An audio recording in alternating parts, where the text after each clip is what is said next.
The letter PEI, I've got to read you Isaiah 40 verse 26. Lift up your eyes on high, and behold who hath created these things, who bringeth out their host by number. He calleth them all by names, by the greatness of his might. For he is strong in power, not one faileth. God names everything. Hallelujah. And it's by the names, it's by the combination of these letters by which he named things, that he combined the energies of the letters and created all the things that we see. Man was created using an Aleph, Dalet and a Mem, Adam, and they combine. We must talk about this sometime because it's very interesting. But anyway, let's look at the letter PEI together. The letter PEI is a face in profile looking to the left. It has two different forms, like five of the letters of the vocabulary. It's two different forms. At the end of a word, it is open, which you'll be able to see there. Elsewhere, it's closed. These two forms signify speech, the open PEI, and silence, the closed PEI. Now, the Talmud stresses the importance of both teaching and learning. Listen carefully, because when others are speaking adequately concerning the truth, then we should be silent and listen. That's a lovely art to develop, a skill to develop, that when somebody is speaking good, wholesome truth, sit back and enjoy it. Hallelujah. When, however, and this is something else we need to learn, when, however, there is a dearth of people speaking the truth, or the speaking is unclear or confusing in any way, then we should speak out regardless of how inadequate we feel, and we often do feel inadequate, but we have a duty to speak out. Now, Rashi, Jewish scholar, said, if solid truth is being spoken, don't contend for the platform. Enjoy it. Hallelujah. We should note the order in which the letter appears in a word. First, you've got the closed PEI. That's the one that's used in the centre of the word, or at the beginning of a word, anywhere but the end. Then you've got the open or speaking PEI at the end. This signifies that silence should precede any speech. We should not speak thoughtlessly. So in the word, there's silence, but when you get to the end of the word, the PEI speaks, as it were. The PEI is seen to be a combination of two letters. You remember we've said this before, that all the letters can be reduced to its individual components, and those components are other letters brought together. Well, the PEI is a combination of a kaf, which contains a yud. You see that funny little shape in the top, within it there? That's a yud. The kaf is a container. Kali begins with a kaf and is a container. And the yud, as you remember, represents, doesn't only represent spirituality, it contains the essence of spirituality. So, therefore, the entire letter PEI is a container which holds within it the yud of spirituality. We may think of maybe the 10 Commandments within the Ark of the Tabernacle. You may think of the soul within the body, spirituality within this container.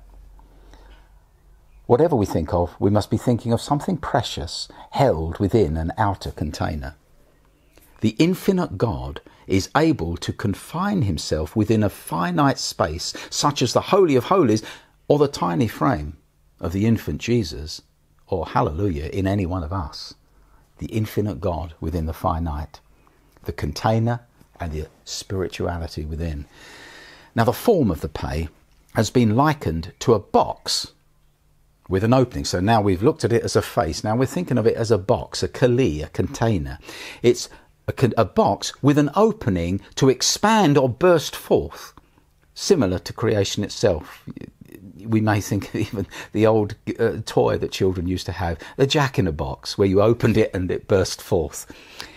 In fact, look closely, and I'm not sure if you'll be able to see this with the letter, this particular letter, but I can assure you that the PEI that is within the Torah scroll, it's clearer what I'm about to say. But nevertheless, can you see a space within the PEI?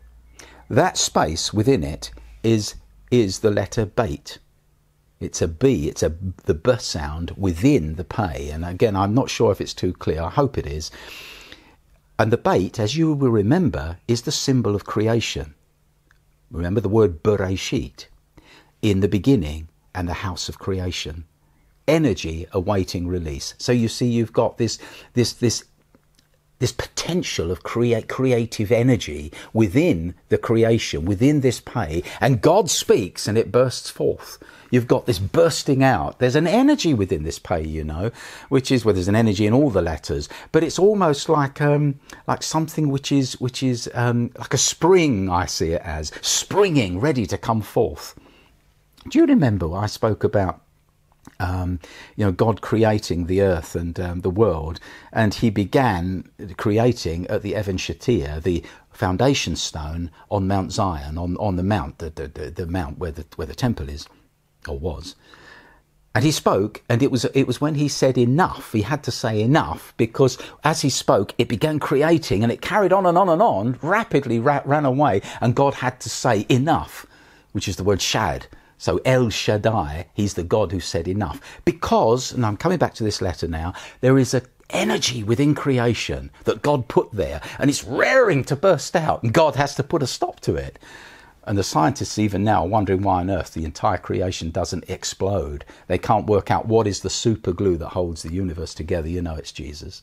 The power of God himself holds creation together. Now, come back to our letter PEI. This energy is within it, right? It's there. The concept of bursting forth is illustrated by the fact that a selection of words which express this bursting forth begin with the letter PEI. And let me share some of these with you, because you'll get the feel of them then. Petach means an opening. Parach means to bloom. This is a great time of year. We're beginning of June right now, and all the flowers are bursting forth. It's like there's a power within that little green stem, and it's bursting forth. Parach. Patzach is to break out. To break out. Pitzuz means explosion. And Poretz is an interesting one because it means a breaker. But that is also a name for the Messiah. He is a breaker, a Poretz. Now, it's the most natural thing in the world to want to burst out in praise to God, isn't it? And the PEI has been said to represent all of nature singing its song.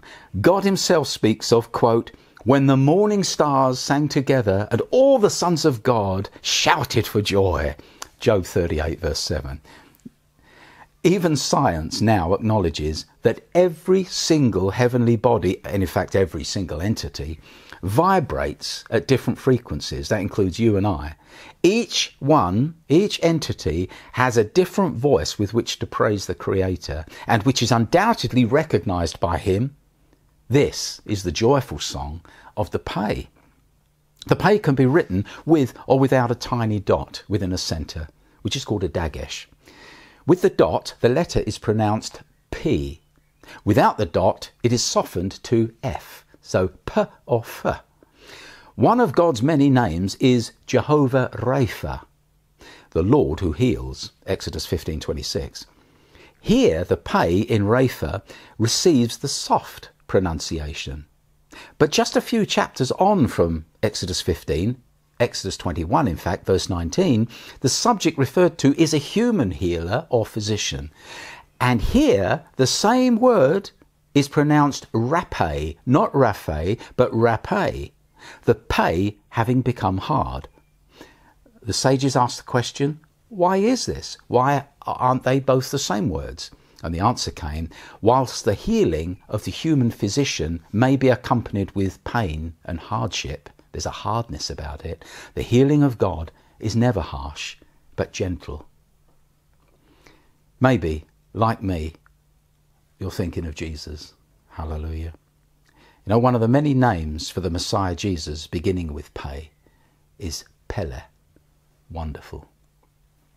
Now to summarize this wonderful letter, think of, when you look at it, think of the wisdom to know when to speak and the wisdom to know when to be silent.